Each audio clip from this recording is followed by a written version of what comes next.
Welcome to Prudent Psychology 101. Today in our session we'll be looking at transactional analysis and how we can use transactional analysis for therapy with our clients. Let's look into it. So today's agenda is Introduction to Transactional Analysis, ego states, the various transactions, and we will be looking into the time structuring of transactional analysis and also strokes. We'll be looking at it very briefly so that you can write all these steps and pass your exams. So what is transactional analysis? It is a psychological theory developed by Eric Berne in the 1960s that helps explain why we think, act, and feel the way we do. Transactional analysis claims that we can better understand ourselves by analyzing our transactions with the people closest to us. So it's very simple, but it's straight to the point. Now let us look at the various ego states. What are the various ego states in each one of us? There's parent, adult, and child. It's called PAC. So basically, transactional analysis is about identifying which ego states are present in your transactions so that you can become more conscious of your thoughts and behaviors and ultimately have better, more constructive transactions with the people closest to you. Eric Berne defined an ego state as a consistent pattern of feeling and experience directly related to a corresponding consistent pattern of behavior.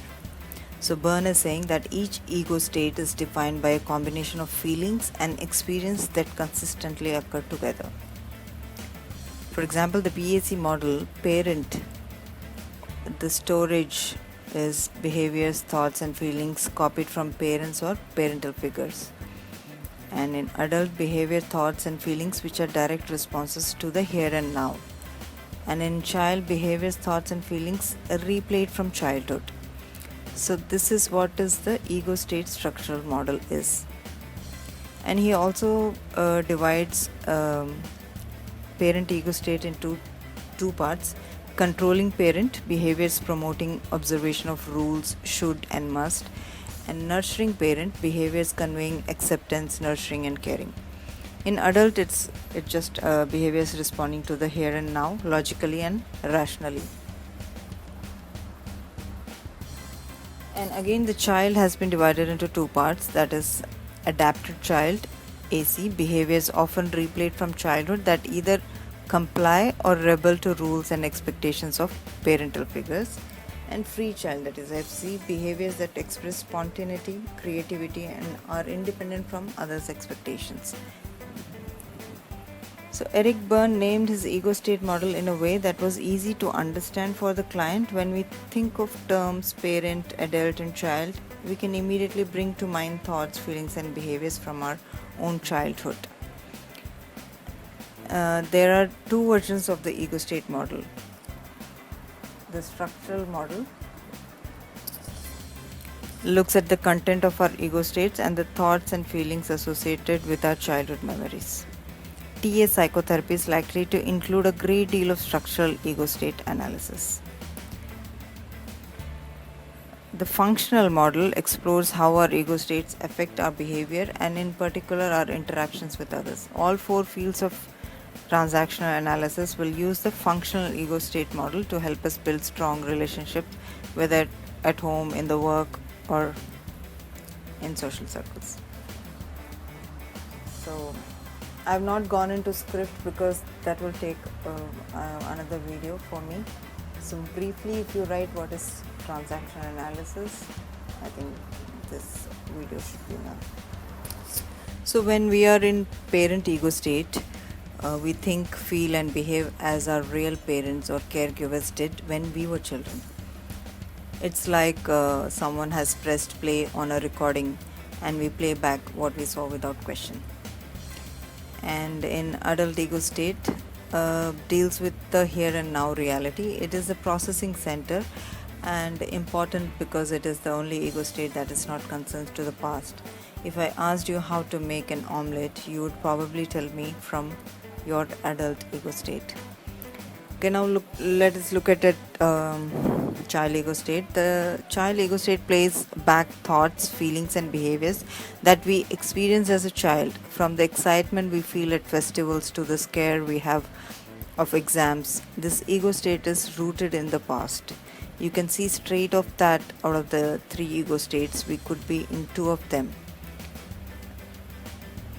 and they are rooted in the past. This can spell trouble in our relationships and is one reason why much work in transaction analysis psychotherapy is done updating the adult ego state with new information and challenging child or parent ideas that the client has that they mistakenly think are from their adult ego state. This work is known as decontamination of the adult. So now let us look at the types of transactions. So there are various types of transactions. We'll be discussing here parallel or complementary transaction, crossed transaction, hidden or ulterior transaction. So parallel transactions or complementary transactions are those where the individuals respond as expected. This means when I address someone's child ego state from my parent ego state, I expect them to respond from their child.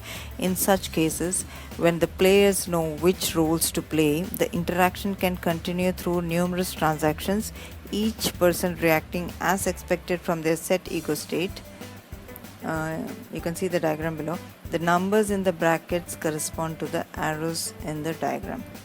Like in parallel transaction, parent to parent, adult to adult, child to child. If this is happening, that is parallel transactions, complementary transactions. But if as a parent I expect the child to act or do in certain way, and I instruct, and the child does the same way as I instructed, that is also a parallel transaction. I'll give you an example in a minute. For example, a supervisor communicates in the parent to child ego when he reprimands an employee for being late to the office. If the employee responds by apologizing and saying it won't happen again, the employee is in the child to parent ego state, and the result is a complementary transaction. Also consider two co-workers evaluating a failed project. If one person sends an adult to adult message of let's figure out what went wrong, a complementary adult to adult response from the other would be yes, let's go to work and find out what happened. So this is a complementary transaction. Now let's look at what is crossed transaction. Cross transactions, these are transactions in which the respondent comes from an ego state which is not the one expected by the initiator. Because of this, cross transactions tend to come to an end sooner than parallel transactions. The first diagram below shows the interaction with the respondent in controlling parent ego state, whereas the second diagram shows an adult response to the same initial transaction. So let me give an example. Let me tell you.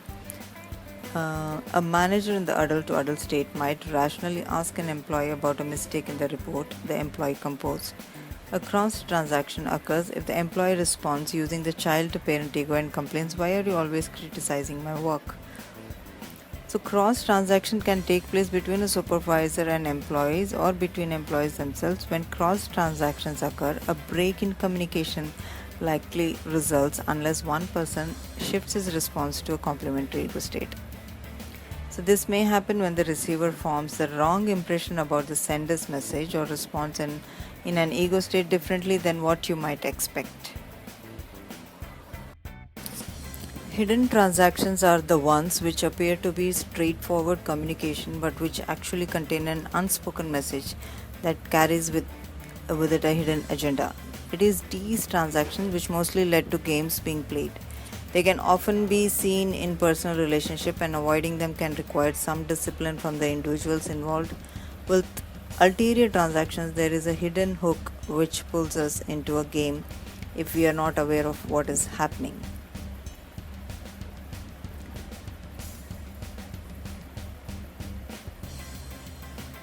So,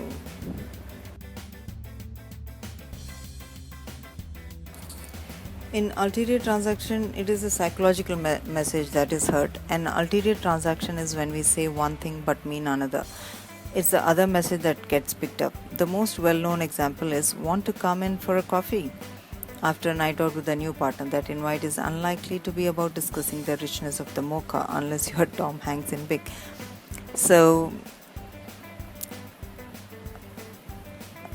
why is this useful to know? When someone has just used an ulterior transaction, you're likely to hear the message and feel the ulterior. This is where your intuition clicks in. Give yourself permission to listen to your intuition. It may help you do things that are against your interest. If you're a salesman, you can use this technique to sell more widgets. Do it ethically, though. I'll give you an example.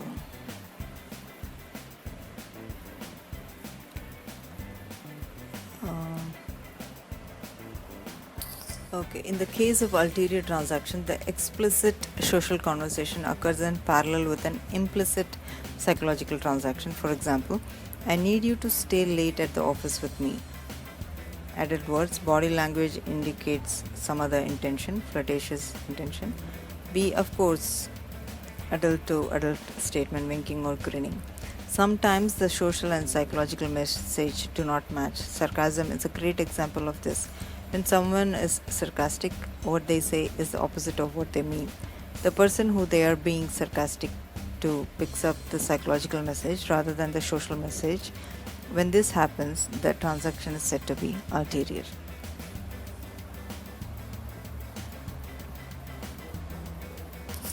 Now let us look at time structuring.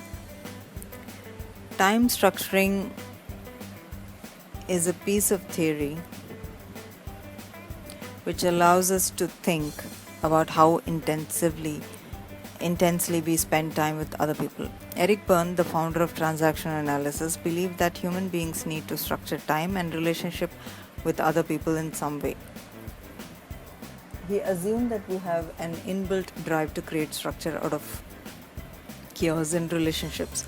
Just like our brain organizes sensory input in terms of objects and meaningful categories, he suggested 6 possible ways that people might structure their time and relationships: withdrawal, rituals, pastimes, activities, psychological games, and intimacy. The different ways it's possible to spend time with people.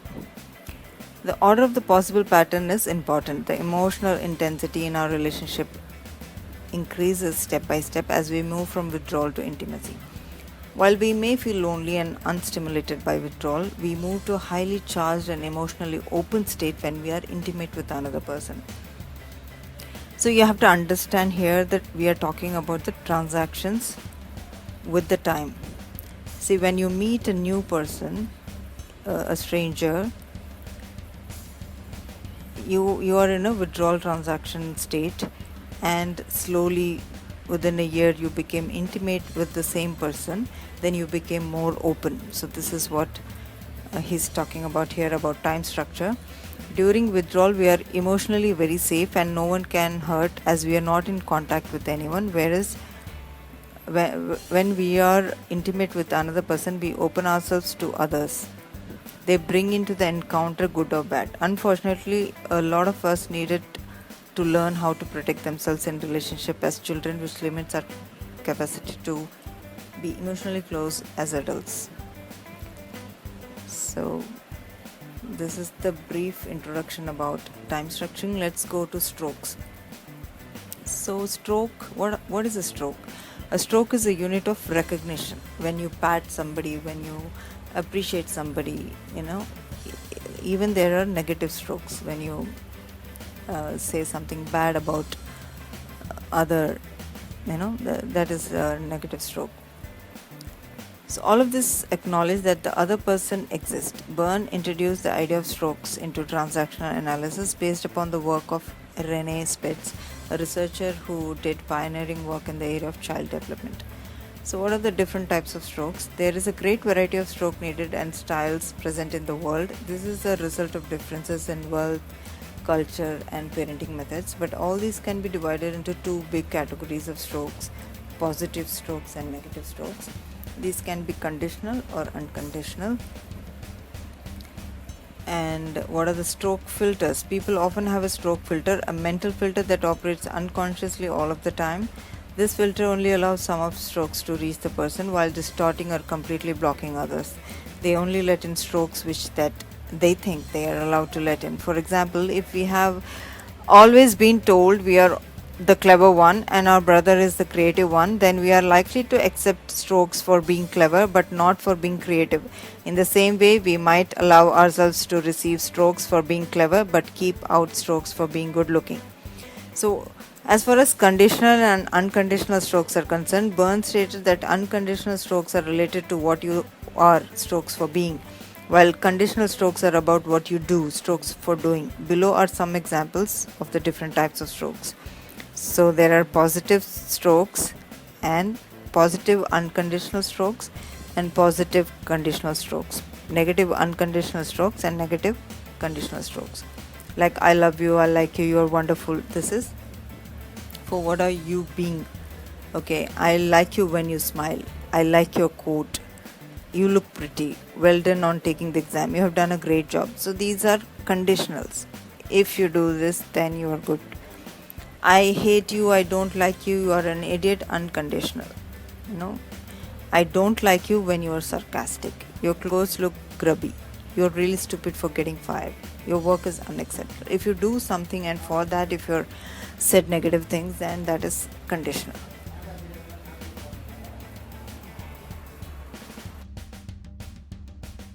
So with this we have come to an end to the session. This session is over now. Thank you for participating. Have a great day ahead. Hope this video is useful to you. Thank you so much. Please leave your feedbacks, comments, and do subscribe. Do not forget. Thank you. Thank you so much.